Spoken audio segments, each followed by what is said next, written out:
Hello everyone, do you want to connect your Android phone with another phone? Don't worry, here are some easy ways to do it. Step 1. Turn on Bluetooth.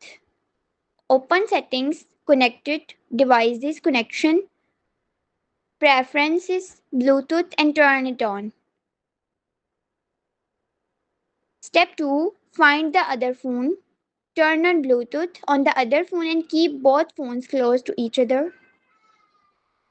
Step 3. Pair the phones. Select the other phone from the list and tap here to confirm the code on both phones. Step 4. Send files. Open the file you want to send, tap share and select Bluetooth. Choose the connected phone. Step 5. Accept the file. On the other phone, tap accept when your file transfer request appears. Final tip. You can use this method to send photos, videos and other files between Android phones. And that's it. Now you know how to connect your Android phone with another phone. Like, subscribe and share for more easy Android tips. Thank you.